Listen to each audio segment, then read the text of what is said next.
తెలంగాణ అప్పులపై తప్పుడు లెక్కలు చెప్తున్న మంత్రి జూపల్లి కృష్ణారావుకు రుజువులతో కూడిన ఘాటు లేఖ రాశారు మాజీ మంత్రి హరీష్ రావు. ఇక బీఆర్ఎస్ ప్రభుత్వ హయాంలో చేసిన అప్పులపై పదే పదే దుష్ప్రచారం చేస్తున్నారని మండిపడ్డారు. కాంగ్రెస్ చేస్తున్న ప్రచారం అవాస్తవమని ఆధారాలతో ఎన్నిసార్లు వివరించినా మీ తీరు మారకపోవడం శోచనీయమన్నారు.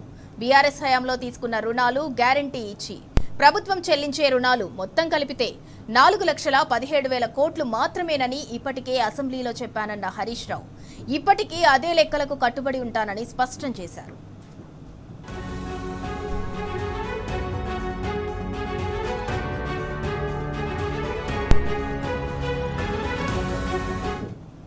ఇక జూపల్లి రాసిన లేఖలో కాంగ్రెస్ ప్రభుత్వం జూన్ 2026 వరకు చేసిన అప్పు 1,77,000 కోట్లని పేర్కొన్నారు.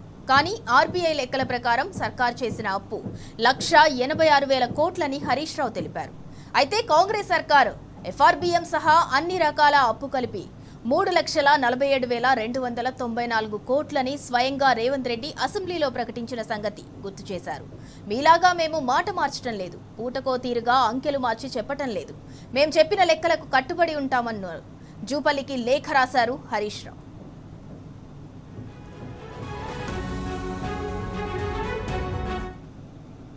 ఇక ఇదే అంశానికి సంబంధించి మరింత సమాచారం మా ప్రతినిధి లివిల్ రెడ్డి అందిస్తారు. లివిల్ రెడ్డి, జూపల్లికి మాజీ మంత్రి BRS deputy floor leader Harish Rao లేఖ రాశారు. దానికి సంబంధించి అప్డేట్ ఏంటి?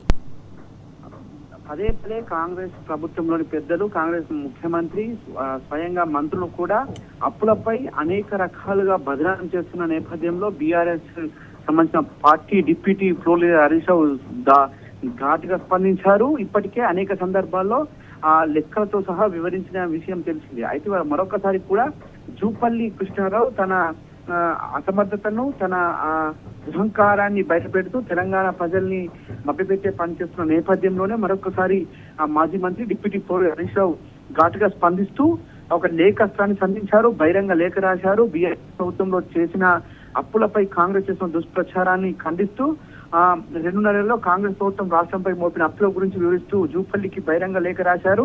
లేఖతో పాటు గతంలో మాట్లాడిన వీడియోలను కూడా జత చేసి ఆయన వాట్సాప్ కి హరీష్ రావు పంపించారు. బీఆర్ఎస్ ప్రభుత్వం హయాంలో చేసిన అప్పుల గురించి ముఖ్యమంత్రి తన మంత్రివర్గ సభ్యులైన పదే పదే దుష్ప్రచారం చేస్తున్న నేపథ్యంలో మీ ప్రచారం పూర్తిగా అవాస్తవమని ఆధారాలతో సహా ఎన్నిసార్లు వివరించినా మీ తీరు మారకపోవడం శోచనీయం. 9.5 ఏళ్లలో బీఆర్ఎస్ ప్రభుత్వం తీసుకున్న రుణాలు గ్యారంటీ ఇచ్చి ప్రభుత్వం చెల్లించే రుణాలు మొత్తం కలిపితే కేవలం 4.17 లక్షల కోట్లు మాత్రమేనని అసెంబ్లీలో తెలిపాను. ఇప్పుడు మరి ఒకసారి కూడా స్పష్టంగా చెప్తున్నానంటూ కూడా ఈ సందర్భంగా లేఖలు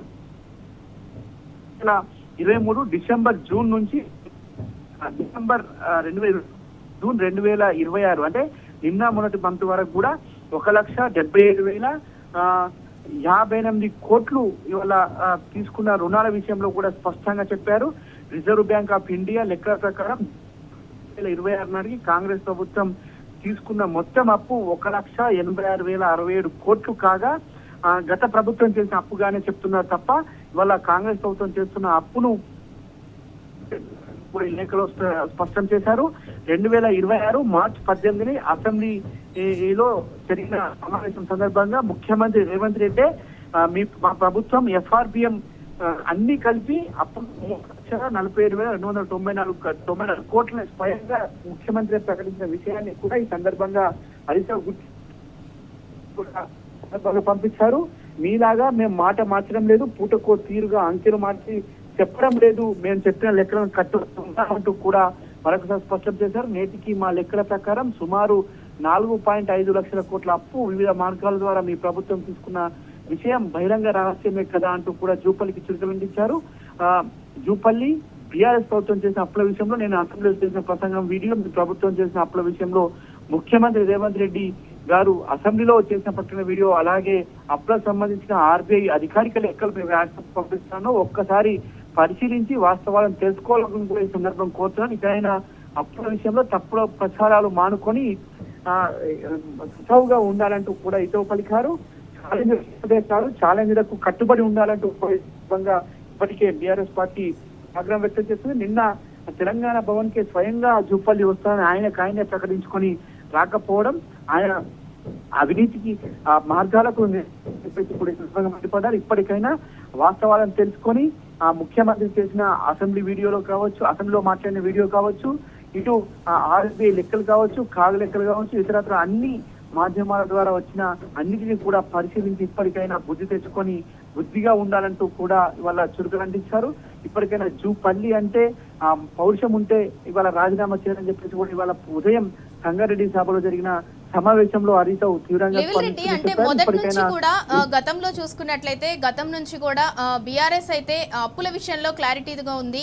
గతంలో ఏ లెక్కలు అయితే చెప్పిందో ఇప్పుడు కూడా తాజాగా అవే లెక్కలు చెప్తుంది. ఆ లెక్కలకి మేము కట్టుబడి ఉంటాము, ఎట్టి పరిస్థితుల్లో కట్టుబడి ఉంటామని మాజీ మంత్రి బీఆర్ఎస్ డిప్యూటీ ఫ్లోర్ లీడర్ కూడా స్పష్టం చేయడం జరిగింది. మరి మొదటి నుంచి బీఆర్ఎస్ కి అప్పుల విషయంలో క్లారిటీ ఉంది, ఎందుకు కాంగ్రెస్ నేతలకు మొదటి నుంచి అప్పుల విషయంలో క్లారిటీ లేదు? అలాగే ఒక పక్క పార్లమెంట్ సాక్షిగా కేంద్ర ప్రభుత్వం చెప్పింది బీఆర్ఎస్ ఉన్నప్పుడు చేసిన అప్పుల గురించి, అలాగే ఆర్బీఐ కూడా నివేదిక ఇచ్చింది, అయినా కూడా ఎందుకు కాంగ్రెస్ నేతలలో క్లారిటీ రావట్లేదు?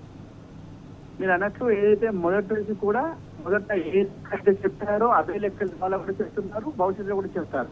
కానీ కాంగ్రెస్ ప్రభుత్వం ఒక ముఖ్యమంత్రి చెప్పింది డిప్యూటీ మంత్రిగా ఉన్న ఫైనాన్స్ మినిస్టర్ చెప్పట్లేదు, ఫైనాన్స్ మినిస్టర్ చెప్పింది వాళ్ళ జూపల్లి కృష్ణ చెప్పట్లేదు. అంటే వారికి ఒకరికొకరికి పొందలేదు. ఇంకోటి వారికి పూర్తిగా అవాస్తవాలను అబద్ధాలను వల్ల వేయడంలో వారికి మించిన లేకపోవడం వల్ల ప్రధానంగా కనిపిస్తుంది.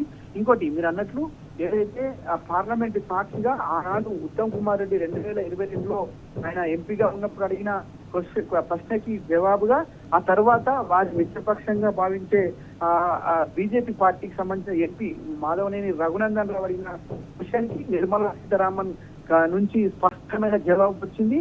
ఇవన్నీ చెప్పేది కాగలేక 8 లక్షల కోట్లు అనేది ఒక ఫేక్, కేవలం 4 లక్షల పైసలకు మాత్రమే రుణాలు తీసుకున్నారని చెప్పేసి స్పష్టంగా చెప్పింది.